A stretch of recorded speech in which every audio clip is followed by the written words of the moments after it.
Welcome to Losing a Child, Always Andy's Mom. On this podcast, we journey through the devastating experience of the death of a child. Grief is seldom discussed openly in our culture, and the death of a child makes people feel even more uncomfortable. We approach the topic openly and honestly, speaking to people who have lost loved ones and experts who help care for them. Whether you are a parent experiencing loss or someone who wants to support another going through this tragedy, this podcast strives to offer hope and help.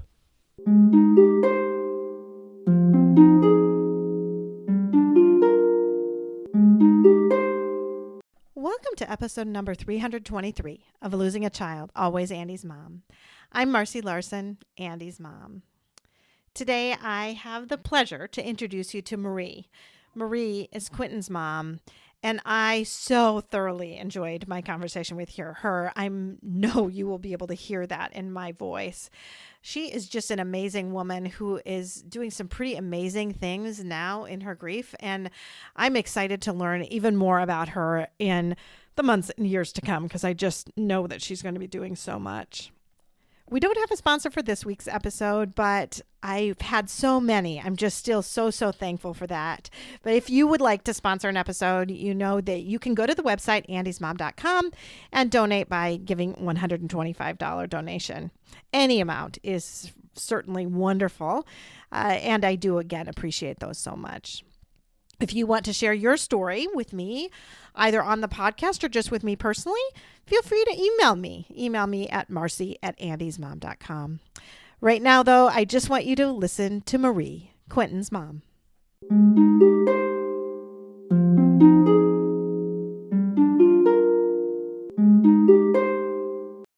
Thank you so much, Marie, for agreeing to come on the Always Andy's Mom podcast today. Thank you so much for having me. I'm really looking forward to this, even though the topic kind of, Yeah, it's certainly, that's what it always is, right? I've been doing this for 6 years, and I'm always happy to talk to people, but I am unhappy for the reason that we have to talk and the reason that we have to meet. Yeah. Because obviously, and it's so funny too, because like I'll talk to my husband or people at work or something about this great person that I met, and it's always like they always have a dead child, and I feel like terrible that that's like a weird morbid thing about me. Like I'm telling somebody's story, and my husband's getting to the point where, yeah, and the kid's dead, right? Yeah, of course the kid is dead. I know it's just weird, but that's the way my life is now, and but it's let me meet some really, really amazing people and hear about amazing kids and amazing stories. So, well, and I think just the way you can talk about it as if it's just the facts, that it can lend hope that for the people who are in the heaviness of it, like the beginning, the place where you think you're never going to feel normal or be able to talk about them without losing your mind. I think just that right there, this little, anyway.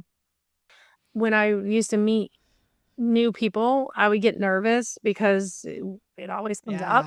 And now when I meet new people, I just talk about him as if he's here. Like if I'm not going to be, you know what I'm saying? Like not going to be spending time with them, like just random people. I'll just be like, oh yeah, and I just skirt.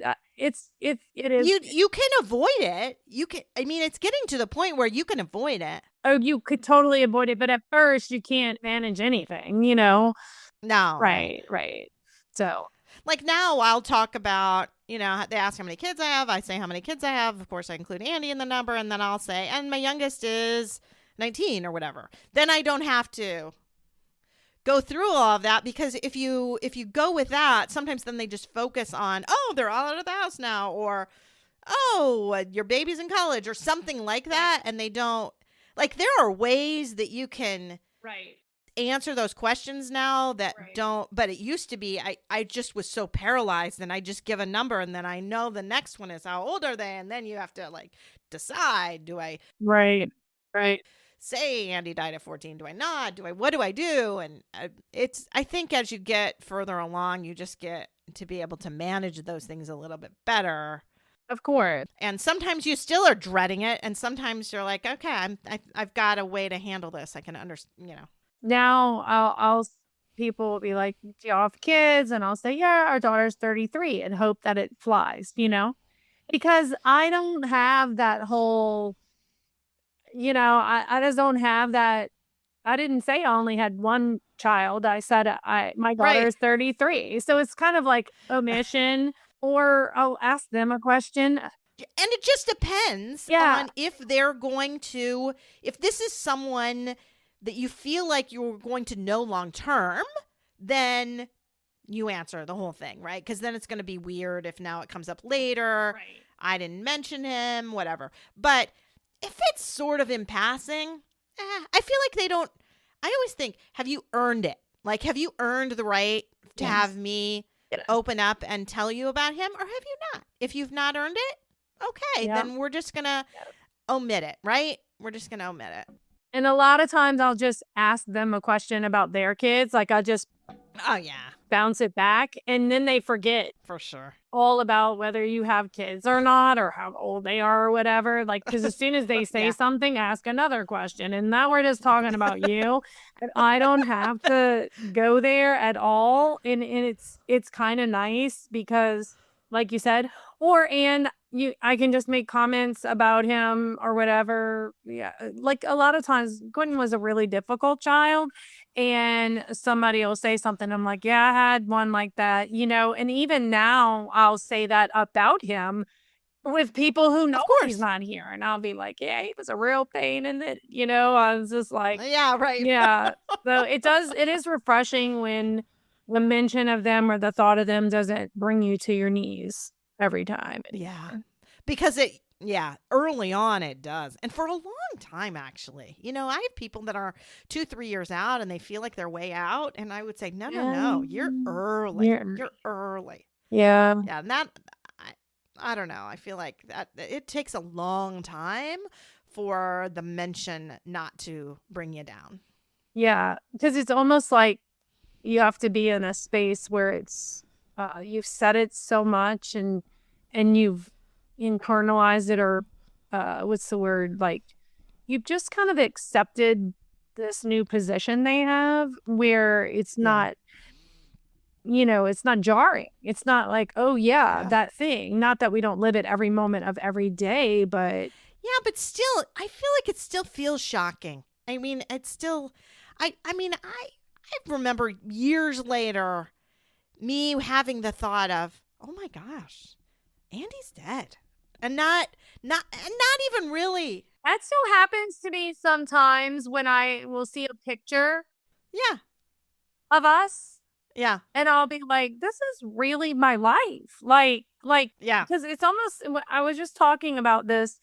It's like the human brain isn't capable of processing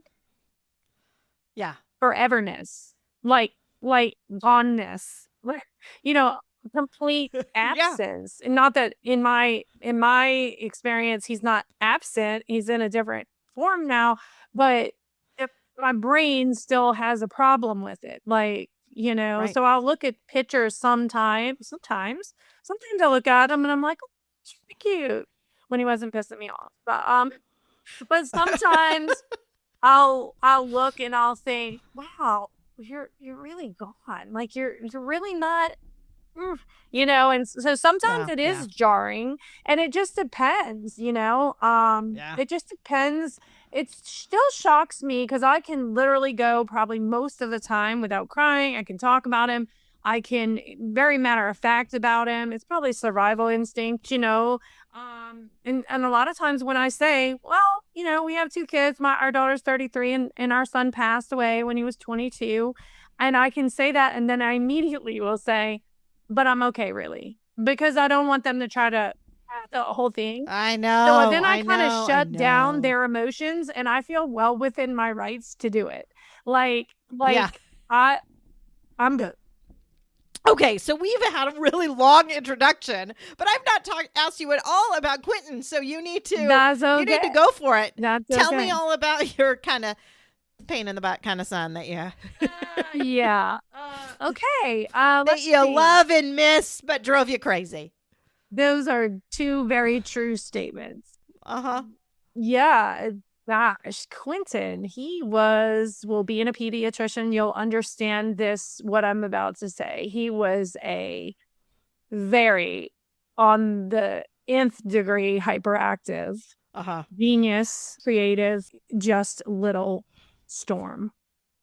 I mean, storm, I put him on Adderall when he was 4 because he was a danger to himself. Yeah. It was pretty intense.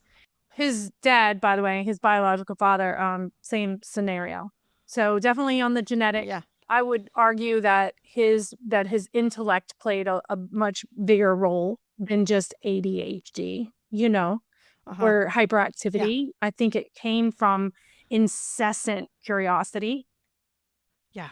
Yeah, so he was a bundle from birth. Like, he did all the things very, very early and made me work hard. And I had a 3-year-old who was pretty amazingly normal and self-sustaining and self-sufficient and self-driven. And she worked harder than I ever did in school, So I had this dichotomy in my 2 children that was really tough, really, really tough. So then Quinten grew into a very, very underachieving, gifted child. He had no desire to play any of the games of society, including school. So I was pushing him through everything. It was tough. He was a pill. And so I'm sure you see kids like that. Oh, yeah. Yeah. And so I was a very young mom. I had him when I was 21. I had her at 18 and him at 21. Yeah, I just had to go to bat for him a lot. He was in public school, but in really, really good public schools here. It was Quinten was my work. I always say, if I'd only had Megan, I would have been a very arrogant, superior parent. I'd have been like, I don't know what's wrong with the rest of you, but this is a walk in the park. And if I'd only had him, I would have just thought, I should not have had children. I suck at this mom thing. Like, literally. Yeah. Yeah. But because I had one of each, I kept, it kept me, he kept me humble, and she helped me feel like less of a failure. I've got a couple families that the first one is the one that's just so hard. And I have literally prayed when both of those women are pregnant that the second one is easier. And both of them have been. And these parents come in like, wow, what is this? This is so easy compared to the first one. Yeah. Yeah. Well, I always say, I've said often, many, while he was here, I said, if he would have been a first child, he would have been an only child. He would have been the only. There is no way I would have signed up for that again. Not even a hair of a chance, because it was truly, he was an excellent infant. He slept all the time, but every second of his entire life that his eyes were open, he was moving. Like, when he could crawl at very early, like probably just around under 5 months, 4 months, really early, he wasn't crawling, he was running. I mean, it was insane. Yeah. And so, I mean, just anyway, that's enough of his childhood. So we had a pretty difficult life, Quinten and I. He had a pretty difficult life because his intellect put him in an outcast. He was bullied really badly, like his entire life. It was horrible. And not for lack of me fighting for him, like, just, it was rough.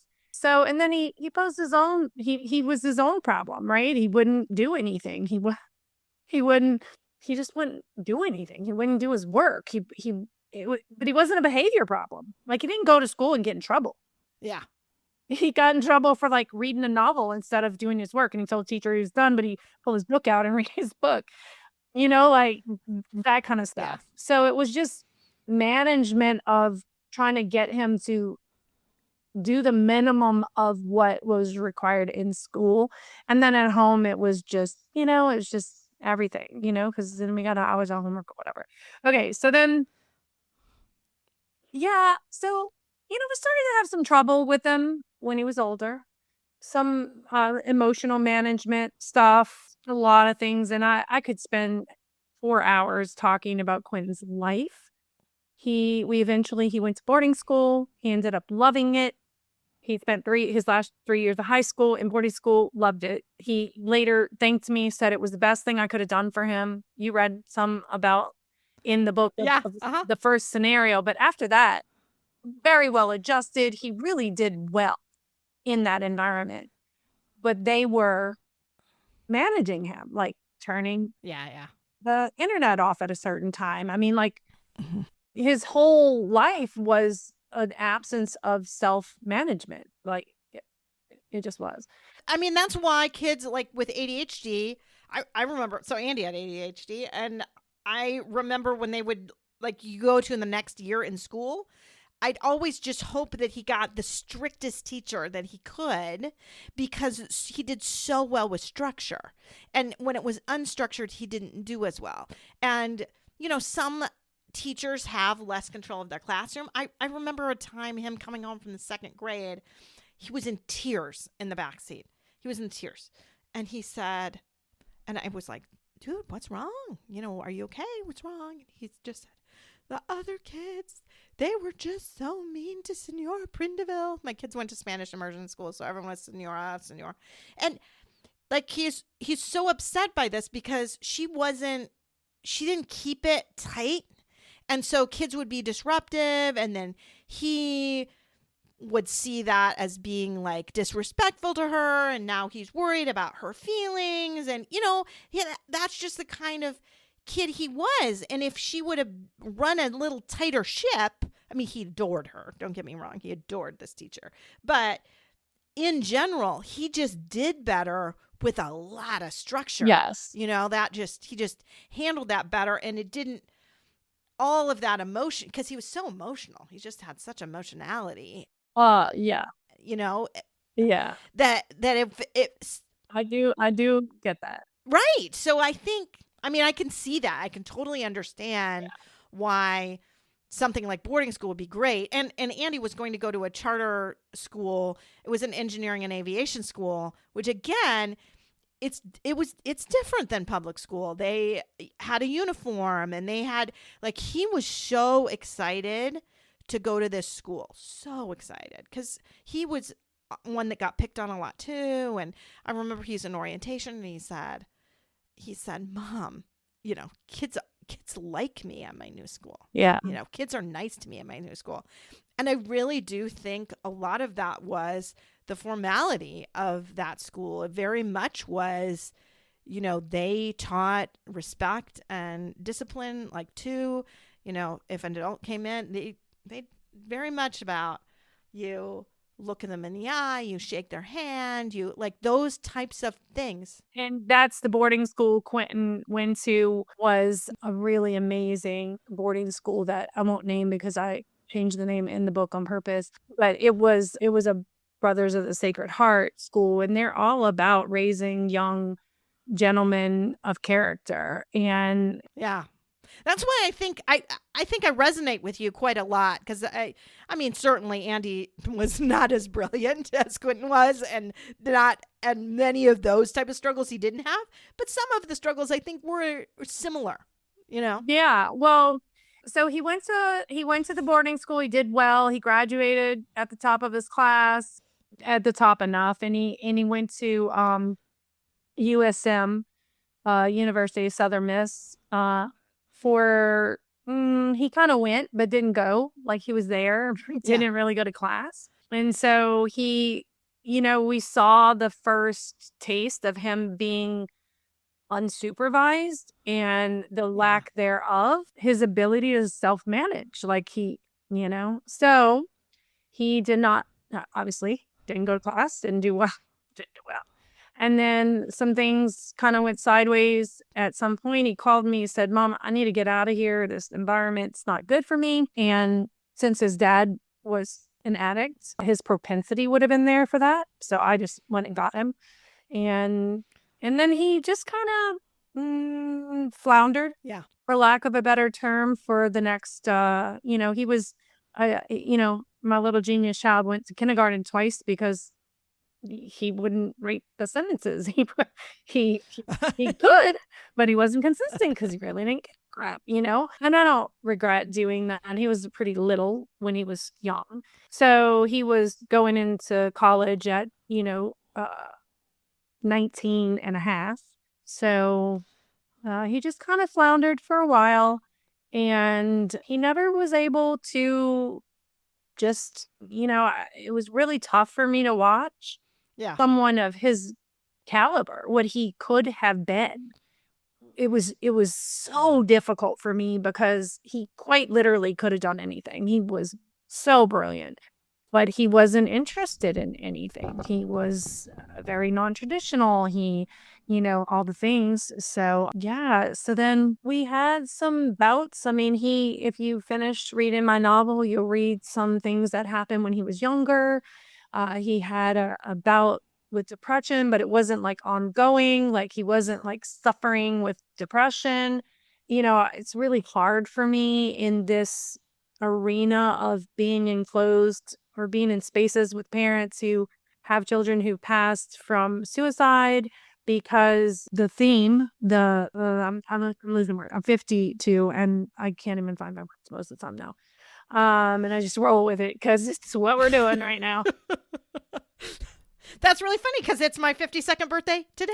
As I've told you, birthday's today, so we're the exact same age. So yeah, he it just this consensus that if someone leaves that way, that it's due to mental illness.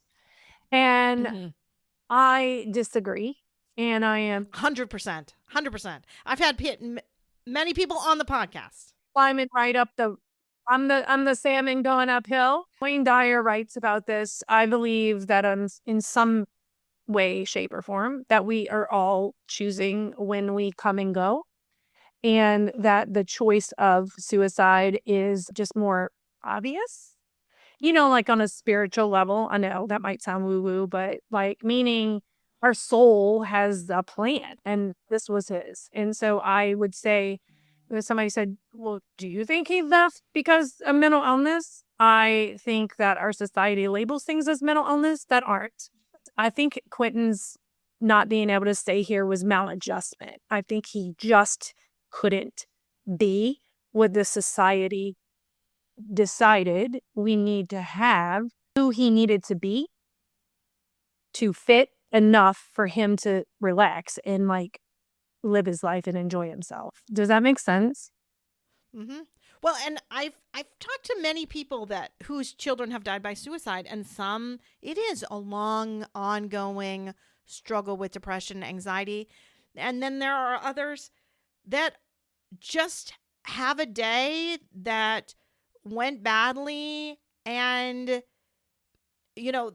and that seemed like a choice at the time. And of course, it's a choice that you can't take back. So sometimes it's just, I feel like I've been on both ends of the spectrum. And I think I think he's a little more somewhere in the middle. So it's not like just spontaneous, because kids make spontaneous choices sometimes too. So we had scenarios like he was inpatient for a week, but we had batteries of tests and couldn't diagnose him with anything except for anxiety, if we had to put a label on it, Mm-hmm. Yes, I think he was somewhere in the middle, but I think that all of what we would classify as mental illness for him was also maladjustment. It was not having found a place to just belong. And there is some research and some scientific evidence that, they tell us the things to look for suicide. And, they're the ones you learn in Psych 101, which is like in my background is in psychology. But like, it's like, are they cleaning themselves? Are they giving their stuff away? Are they, the ones that they tell you to look for? But this article suggested way different things. And I thought, isn't that interesting? These things. And I won't go into them, but one of them is never having found a place to fit, to belong. Yeah. A sense of belonging. So now I remember him telling me when he was grown, like probably 19, maybe out of college. I don't remember. And I remember him saying, I just don't fit here. And I was like, here, like in this house, like in this family.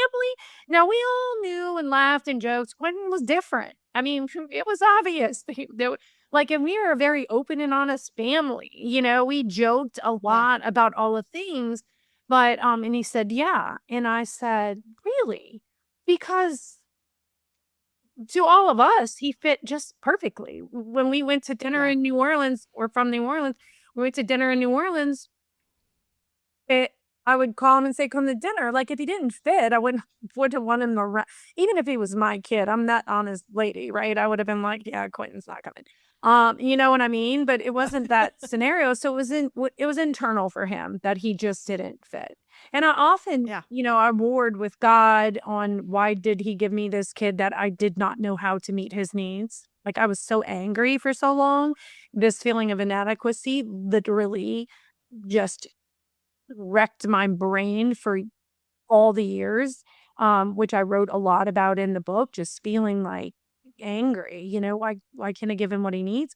But I also really struggled with he struggled with not figuring out what was the missing piece. And I often thought, gosh, he kind of got dropped in the wrong century. Yeah. He would have been perfect as a bard.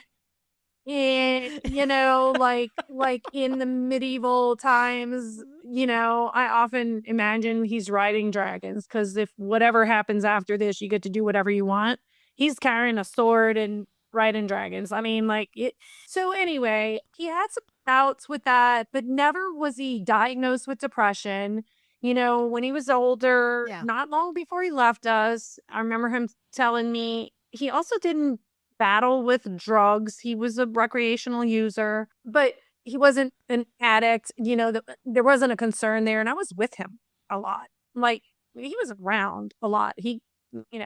So, I mean, maybe I could have missed that. I don't think so. Cause when you lose them, at least for me, I replayed everything over and over and over and over, looking for what I missed. Right. Mm-hmm. There wasn't ever a serious lay down diagnosis until not too long before he left us, but he was doing so well, which, by the way, is on the list. He was doing so well. And then on a random Saturday, we went somewhere and we came back and found him. Wow. Yeah. And I mean, he and I spent the day together. So, and we were talking about what he wanted for Christmas. And he was arguing with me because he was in massage therapy school. And he kept saying how he was going to be a really great massage therapist. And I believe he would have been. He was very empathic. I think, he believed he had some healing energy to give. And he was mad at me because I had a manicure set and he needed one. He said, I got to keep my nails clean and all this stuff. And I was like, well, I had the extra set. And he's like, Ma, I need my own set. Like, I remember this conversation we played. And I was like, okay, fine. Christmas is coming. I'll put some in your stocking. Like, we had that day together. He did a practice massage for me. Yeah. Mm-hmm. Like, nothing out of the ordinary. I mean, I could look back and tell you that he had a really hard thing happen to him the week before with a young lady, just a really tough situation. So I think it was just another level of rejection, another level of you're not good enough or you don't fit with me, I don't know. So so that was just abruptly over. And shocking, because I say this all the time, I was afraid for him almost his whole life. I was terrified. His risk taking was insane. I mean,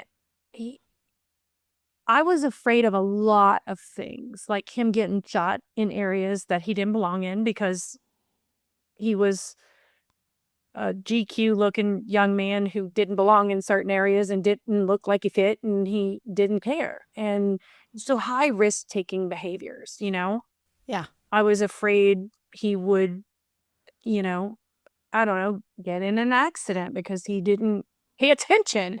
I was afraid of a lot of things, but this wasn't one of them. Yeah. At all. Like, zero.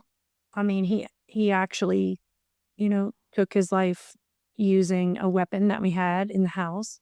And that's almost my proof that I didn't know or I didn't think this, because there's no way it would have been in the house. Like, zero. If I would have had an inkling, as a mom, if I'd have had feelers out, like, ooh, Quinn's unstable or anything of the sort, it just wouldn't have been in my home.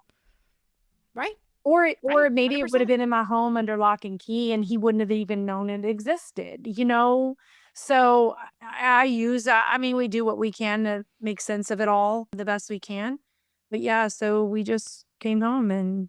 Well, and like we were talking about earlier, I think the thought of suicide having this long drawn out depression is maybe lends itself a little more towards some grown adults who have reached maturity in their brain. And being a pediatrician, I can tell you there's plenty of research that says that a child's brain does not reach full maturity until 26 years old.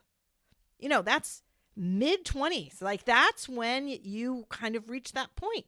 He was still young, and young people have spontaneous things kind of go through their head, and they don't always think the same way as an older person does. And I think that's one mistake that, the researchers on suicide or whatever don't take into account, that there is just a level of spontaneity that kids and young adults have that you might not think about. Well, and we're certainly seeing that in these much younger kids right now. Yeah, for sure. Making these decisions. I will tell you that I spent the first few years of after he left believing that if I could have just got him to 25, because some reason I thought it was 25.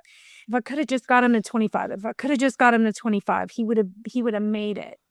And then I joined a Facebook group for parents of children who've died by suicide, and I saw it over and over.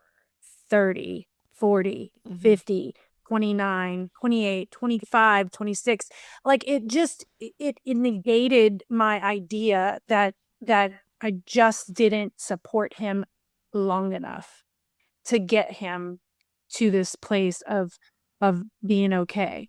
Well, I think that's right. I mean, he felt like he didn't fit in. I don't think he would have felt like he fit in had he lived another 3 years. I still don't feel like he would have fit in. I'm just bringing it back to that, all that research that I think is done that gives people this impression that it's always after a long history of mental illness, that it's just not the case, especially with the younger population, I think. Yeah, I also think his intelligence complicated things for him in the way that he was intelligent enough to see.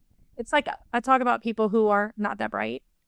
They don't even know they're not that bright because they're not that bright. And I'm not knocking anybody. I'm just saying. I think that his ability, his awareness, because of his intelligence, it was like he could see with clarity how much he didn't fit in, how different he was. Like, he was aware of it in a piercing way. But I just didn't think, even looking back, I didn't think. There's only been one person. He was working down in the French Quarter not when this happened, but just prior to. And all of those people, everybody was shocked because he was the confidant. He was the one who went and got lunch for everybody. And they loved him. People loved he had charisma and charm. And so he was on the spectrum, but not technically, because they couldn't put him on the spectrum because he was too social. It was kind of weird, definitely neurodivergent, but not that we thought he was Asperger's when he was little.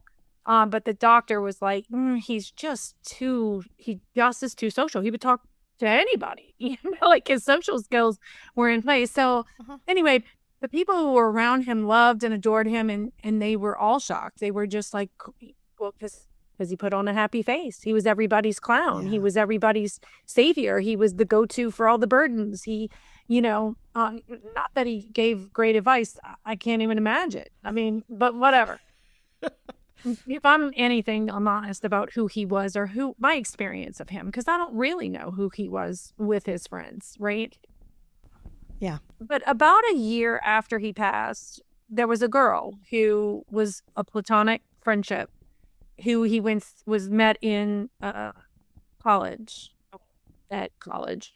And she was coming to New Orleans, and she reached out to me because she had heard a lot about me, and I had heard a lot about her. And he really liked this girl. And she said, hey, I'm coming to New Orleans. I'd love to meet up with you. So we meet up at Quinten's favorite bar. We have some drinks.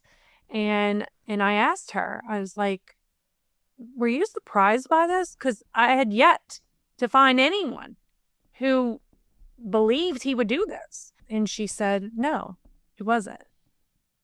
And I was like, it stung me and it relieved me. It was like, yeah, oh, okay. At least it makes some sense, Yeah.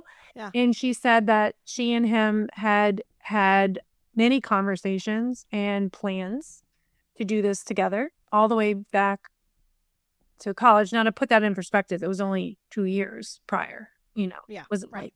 10. But at least someone validated that he apparently had struggled with this prior to. And it was obviously an option for him on the table. Yeah. Well, I can see, people might not understand why that would be a little bit of a relief in some sense to you, but I can understand why it would be, because until that point, you're like, I could have done something. I should have been able to do something. I should have been able to stop it. But then when you find out, no, he's been thinking about this for a long time, then it makes you realize, okay, it wasn't like something that I just could have done one little thing and it would have been different. We know our kids, right? Yeah. He was a master at manipulation because he was crazy smart. And he was just a master at masking. Master. So he didn't want me to know. He knew me. I was like Mama Bear. He knew that if I knew, we were going somewhere. We were doing something. I know him. And I also wonder if he just felt like he had it managed. I don't know, and we won't ever know, and we don't need to know now. Now he's off riding a damn dragon somewhere, right? But looking back, people, if I had to say what I think happened that night, we know from his phone records that he reached out to some people. I think he was feeling some kind of way, whatever he was feeling, and he reached out to a few people wanting to hang out or whatever, and that didn't happen. He used to always go for walks at night, even young. He was different. Yeah. Yeah. He just loved the outdoors. He loved walking at night. He, even when he was younger, he thought he maybe had some little extra superpowers at night. I mean, he was a creative writer and thinker, to the nth degree. And I think that he was going to go for a walk. And then I think he just decided, kind of tired of this. I just don't want to do this anymore. It's too hard. I also think that he didn't want to live a traditional life, and he was in school for massage therapy. And while he was excited about that and would have done well, all his massage therapy people made me a book and came to the service, and they adored him. They were like, he was going to be the best. He knew more than all of us, and because he was. He would, yeah. And I think he thought, almost like he was selling his soul to I don't want to call it a machine, but condensing himself into this job that was going to, I don't want to say numb, but just snit or whatever word, just box him in. Yeah. Yeah. That's what I was thinking. Boxing in. Yeah.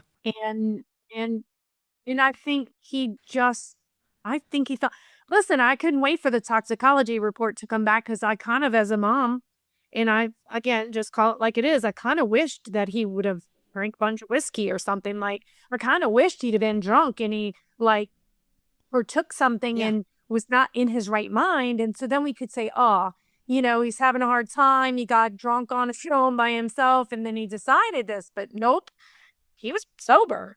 I mean, Yeah. other than some weed in his system, he was, which I get that that's not sober, but I wouldn't call that intoxicated to the point that you would make that decision, is my point. Mm-hmm. I think he decided. I think he looked at I'm going to go for a walk. Nope, not doing this. I'm out. I'm just going to check out. I believe that's what he did. Yeah. I just feel like, I mean, now the only work I have is to make sense of it in my own mind and heart and acceptance of it. And now what? Like, I literally say, now what? All the time. Like, now what? Like, I get it. This happened to you and this happened to you and this happened to you. Now what? Because the choice is, what are you going to do next? Because you can't get them back. Or you can't undo, like if I'm working with other women, you can't undo what they did to you. What are you going to do now with what you have? What are your options? Yeah. What are you going to do now? With what's left. It's literally, you keep looking back. You could keep hoping it didn't happen. You could keep playing in your mind. I mean, I watch these parents that are sometimes 13 years in and they're still crying every day. And I'm like, OMG, like, I just believe they don't realize that there's an option. And I'm not judging that. I'm grateful that I'm not wired that way, that I didn't believe society's whatever, that you can't be okay. That I just have this resistant little grit in me to say, the hell, I'm going to be miserable forever. No, I'm not. Like, I'm going to cry a lot. I'm going to suffer. And I think there are people that think that the way to continue, like, in relationship with their child after they died, you have to hang on to the grief and the sadness.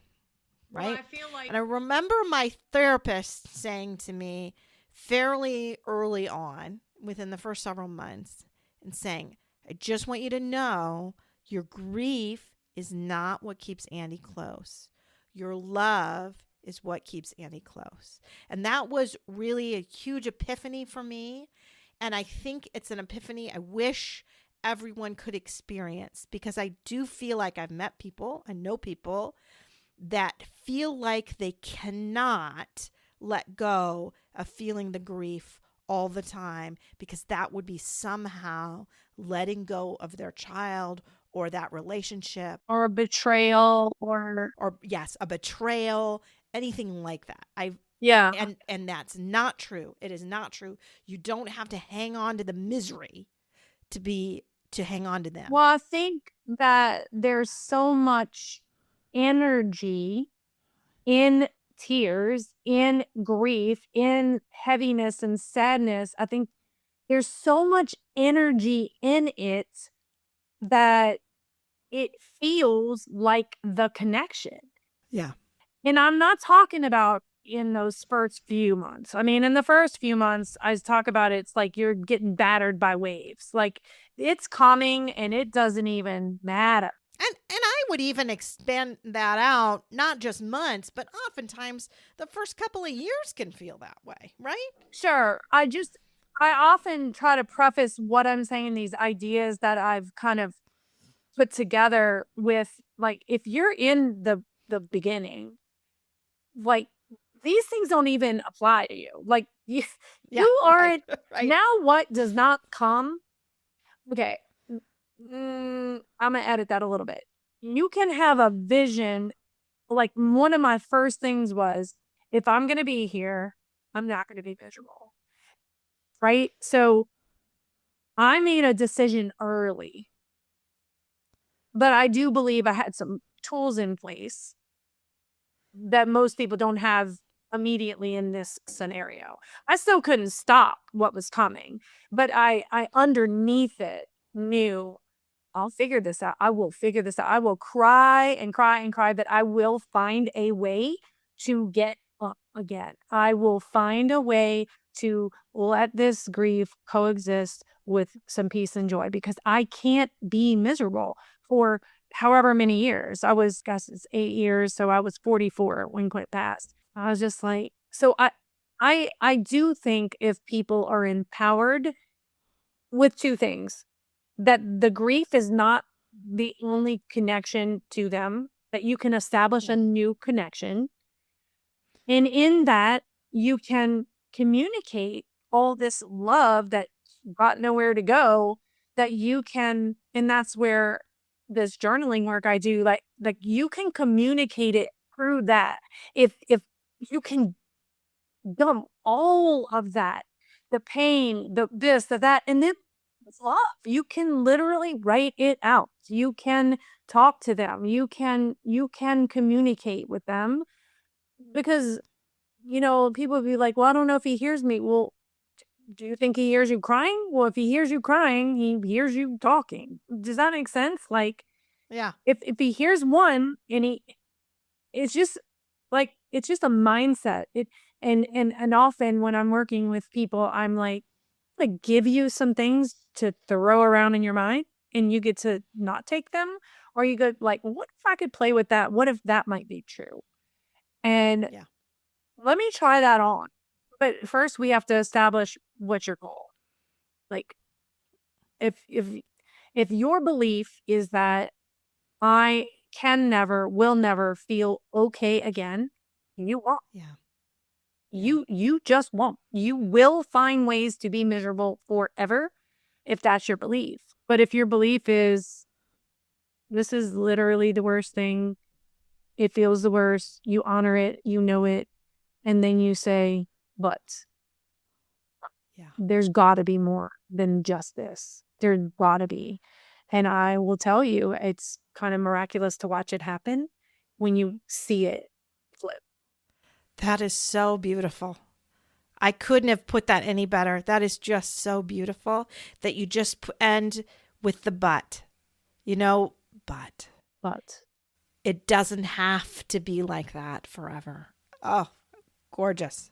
No, given that it's really difficult when they don't have a big full life to start with, and they have centered their entire life around their child. Yeah. I don't know. That's hard, but I think if they're reaching for truth and they're reaching to my spaces, they know that's what I represent. So something in them wants more. Uh-huh. So we have to just start where they're at and create a foundation. And I do think I watch it transform people in a 4-day retreat when they realize how simple, not easy, it can be to connect with their child, to literally let their child tell them where they can find them, how they can remember them. I'm baffled at it. Like, I watch it happen and go, I can't believe I'm the conduit for this. And in that, I say that is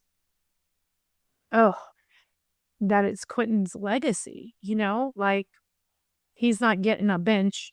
I'm not doing all these other fanfares for him. Uh-huh. But part of his legacy, and I think how poetically beautiful it is that he was a writer, and I'm using writing to help women find and communicate with their children again and find themselves, recreate themselves and make a path forward. Well, I need you to talk about what you do for women. And obviously we touched on the fact that you have a book. The book is not a memoir, though. The book is a fictional book, but it is, based on your life with your kids. The names have been changed and all of that, and there are some added things. But talk about the book, and then talk about what you do for grieving women now. The timeline kind of is I lost my mom in 2016, also very suddenly, fairly young. It was 20 months before I lost Quinten. So that gave me my first brush with really great grief. Yeah.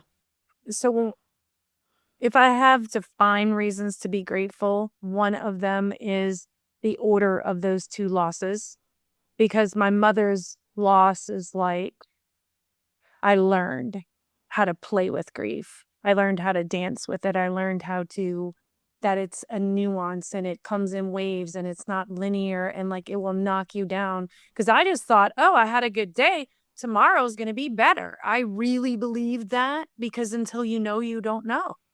And so when I lost Quinten, I knew that just because I could get through a meal without sobbing didn't mean I could get through the next one. And so I was able to give myself permission to ride with it and play with it. Mm-hmm.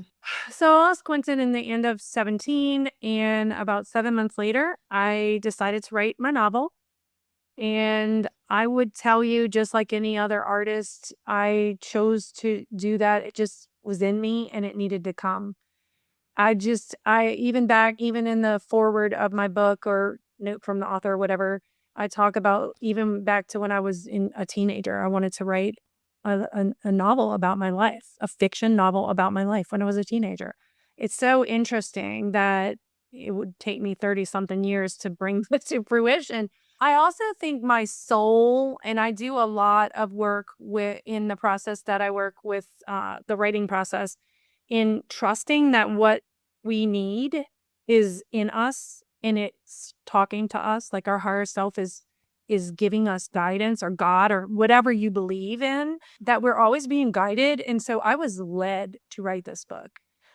To be fair, I've always been a writer. I like to write, but I wasn't actively being a writer, Yeah. So I wrote my novel. I chose fiction for lots of reasons, just because of how I wanted to put it together, for lots of reasons. Also, my ex-in-laws were still alive, and I was trying to be very careful that I could deny anything in the book that it was fiction.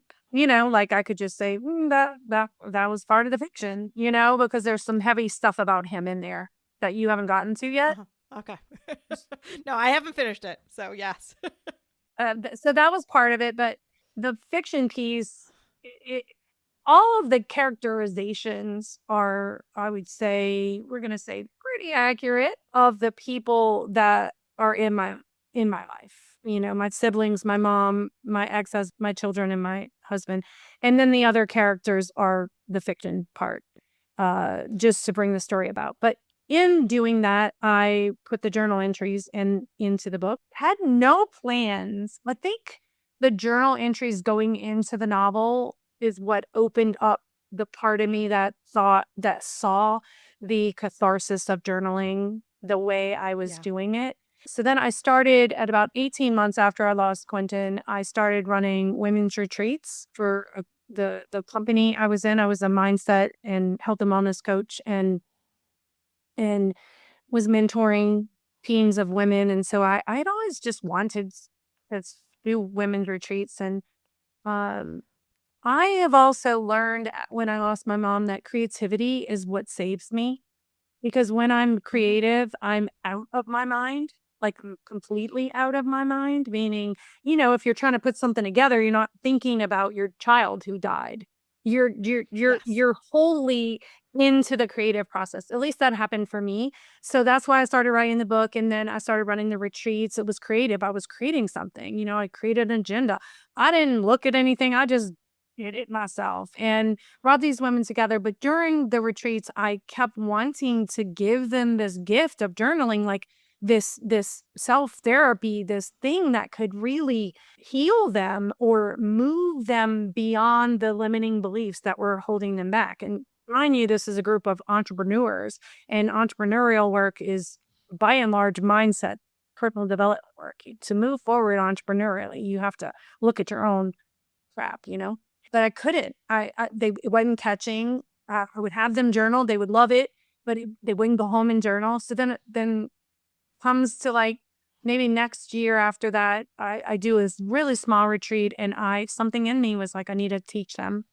I need to get this journaling through. I need to get it through. And I didn't even really know.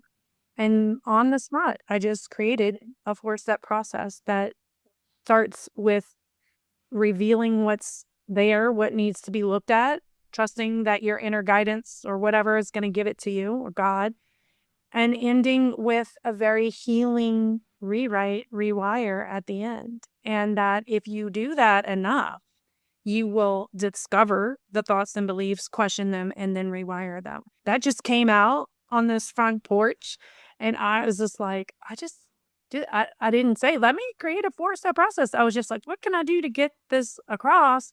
And so then I had another coach ask me to run a retreat. Fast forward, now I've been running retreats for women for 7 years and have now recently moved into running them for mothers, exclusively for mothers. Mothers who've lost children? Mothers who've lost children. Yeah. Exclusively. So the only people at those retreats are that group. Because what I saw in my other retreats, I'd have moms come, but they weren't safe enough. They were still holding that under lock, because then you're the pariah, right? Then like it was this dynamic, like the woman who's really struggling with her teenager, that looks menial when your teenager's gone. So the woman who lost a teenager or a child doesn't want to talk, like that. Both people are uncomfortable with this dynamic. Right. Both. Right. Because for the other woman, it's like, oh, now this person in front of me is my worst nightmare now too, right? So that's hard. Well, and also like I feel it can make the woman with the teenage problems, it can make them feel like that's not as important as it is. Right. And so they will. Right. But it is really important. Oh, God. It is really important. It'll tend to downplay it, and the other woman will tend to downplay her grief because she's trying to honor. It's just. Right. And you're like, my child's dead. I can't really do anything about it anyway. So let's do something for the women who can do something about it. That's correct. So it's just not, it just doesn't work well. It just does not work well. So what happened is, so my 4-step writing process called the Nautilus Way, and there's a whole story in that. Like, it is my signature program. It's the one that I use for everything. So somebody comes to a retreat, they get that online program, they watch it and utilize it before they come. So we don't have to spend 3 hours teaching it, and then we can just do the work when they're here, and it's really phenomenal. For the moms, what happened is they walk in the door and there are no barriers to cross. These women walked in the door, and it would be like if I went into detail of what I walked into when I found my son. That happened in 15 minutes. I was floored. And what all of them said was, I don't get to tell the story. Yeah, I know. I don't get to give the ugly, gory details. And the reason that's necessary is because it is part of the story. Yeah. And we spend, as mothers, as wives, as daughters, as whatever, we spend all this time protecting everybody around us. And and obviously you're part of a group, so maybe y'all do that, but this was like blew my mind. Totally, I was just like, whoa. But what it does is it caused this instant bond, this instant this instant 100%. just like we've been knowing each other forever. Yeah, I know. Isn't it crazy? Well, and I didn't even know how much I needed that. Yeah. I've been immersed in this work, and I use stories about how I've overcome and risen above losing my son many times as a teaching tool. As a, like, if I can do this with that, then you can do this with anything else. Not to minimize yours, but like a teaching tool. But I didn't even realize how much I needed it. So I've coming up, and I've run a couple more since, and it's just. Oh, I can imagine. I mean, I've been to Luella's Lodge now 3 times. I just went again recently. That's a retreat for bereaved moms that's in Illinois that I've gone to and really have enjoyed. This time, I'm so glad you brought this up because this is the first time I've gone there that we had it was a bereaved mom that came in for us specifically to write. And it was really neat. And it was really neat how she did it. So it was just she was only there a couple hours, but we started, the first exercise was to write a letter to someone in your life who was really there for you in your grief. So I wrote to my friend Michelle. And then the second letter was to write to your child who had died. And then I bet you can probably guess what the third letter was. They write to you. Yes, they wrote to me. I wrote a letter to me. And it was very, I thought, I'm going to get emotional about it. It was so important, I think, to do it in that order. And it was so emotional. I mean, it was so emotional. Like, I am 8 years in. Well, 7 years in. I shouldn't say 8. I'm going on. I'm experiencing everything as the 8th time now, right? But I'm 7 years into my grief journey, and the things I was writing to myself, by the time we got to that, I didn't know I was even thinking. I didn't even realize that was there. You know, I wrote to myself because I kind of came to that conclusion through all of these, that there have been like 3 me's, right? There was the me before my mom died. There was the me, my mom died when I was in college. There was the me after my mom died, but before Andy died. And then there was the me after Andy died. So I feel like they're 3 distinct people that are so different from each other. And I wrote a lot about how scared I was that there was someday going to be a 4th me that I just didn't know yet, you know? And it was very, very powerful writing exercise. So just intrigues me about what your retreats would be like, having that be the primary focus of the whole thing. Well, I will tell you that you just proved what's interesting to me is I didn't attend anything or do any exercises in any way with writing about grief, any. And I just created all of these things on scene at my retreat. The agenda for the mom's retreat, I made up on scene with, it's the same, but it's not. And I just created those. So it's interesting because it's all in the field, right? You know, I feel like, to your point, this always happens. People are like, I didn't even know. I still write and go, I didn't even know that was there. Like, I didn't know that was in me. I didn't know I had remnants of doubt about XYZ or whatever. I didn't know. But that's the heart of using writing as a therapy method, because it is a way to put in print what is in your mind and heart and embedded in your body. I don't know if you've read the book, The Body Keeps the Score.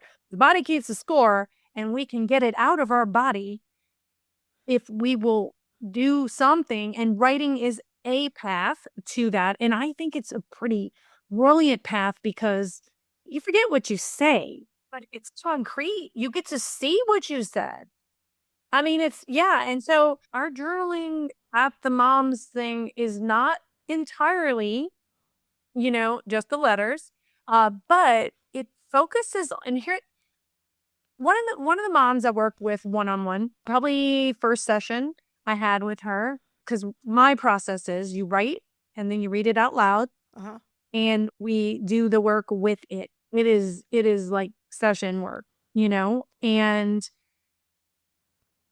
she said the first session helped her see how her doubt in herself, like her issues about herself, nothing to do with her daughter, her I'm not enough, was adding to her suffering, because that was the story about her daughter, who also left by suicide.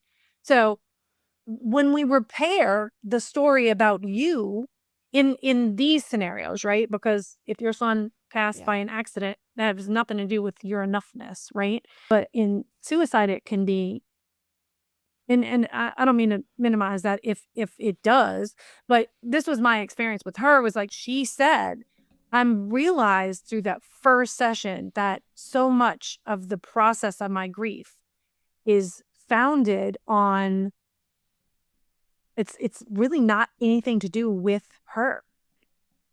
Like, it's about me. And I'm like, where you go, there you are. So everything is about you.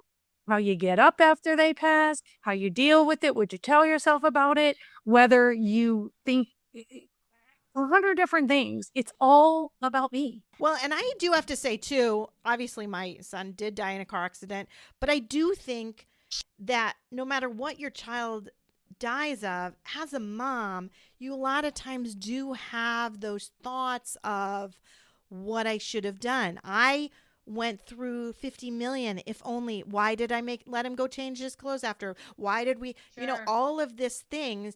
And, I'm a pediatrician. I let my son die. Like, how does that happen? So I do think we all have that to an extent. I think there are different levels of it probably depending on things. But, it's just comes down to it. At the end of the day, you're the mom and your job is to keep your kid alive, and you didn't. Right. And no matter how they died, I agree. We didn't keep them alive. And so I think we all can have that. Yes. It's just probably to different degrees. Sure. And I think that one scenario was much more of the, and maybe I've pigeonholed it too much, but much more of the base of who you were entirely.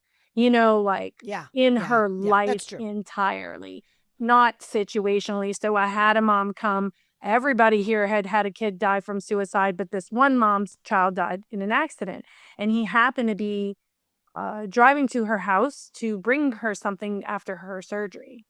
And so I was shocked because she had so much guilt.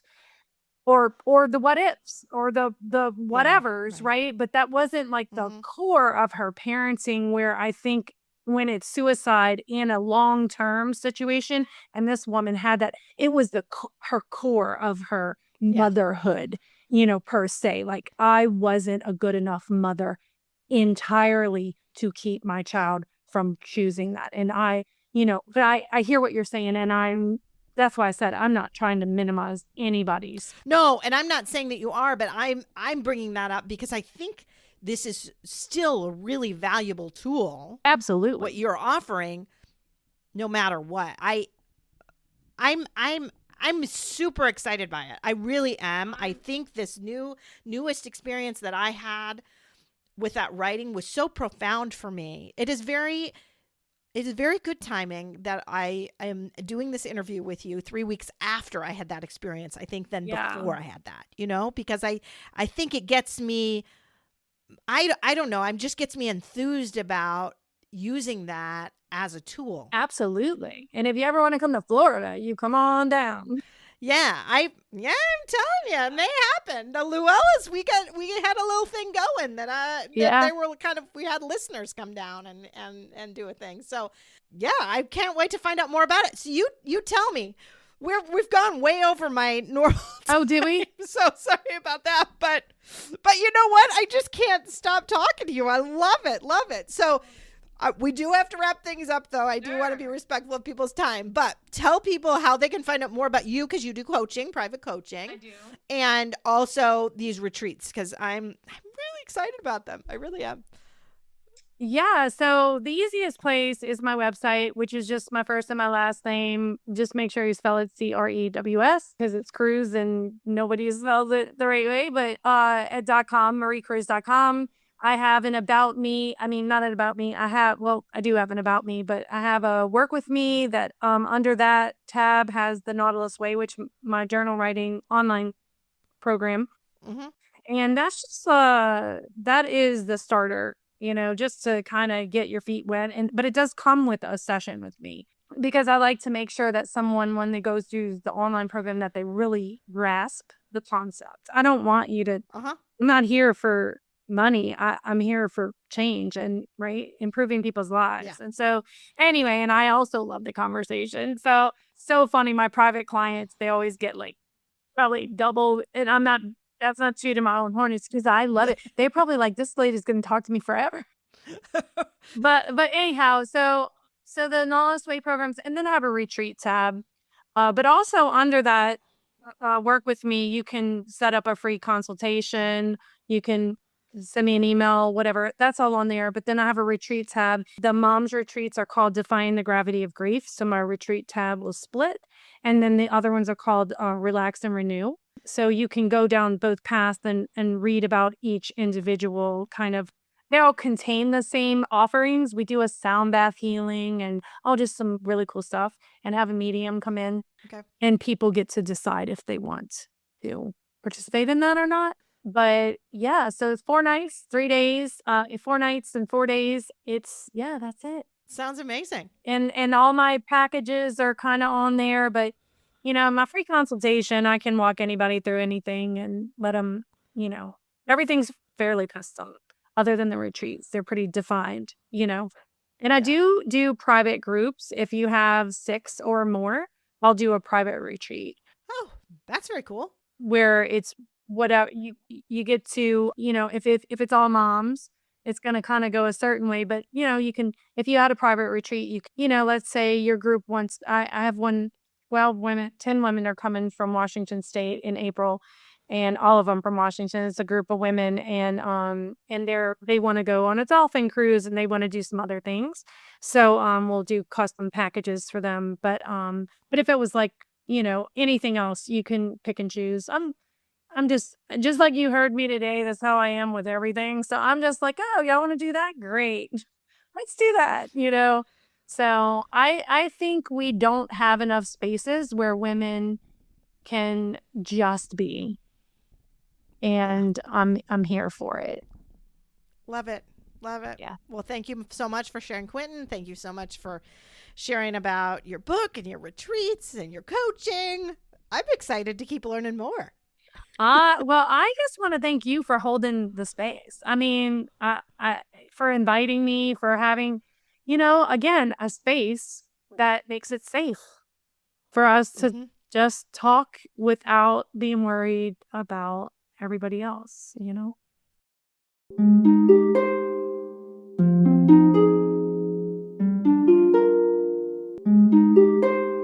Thanks for listening.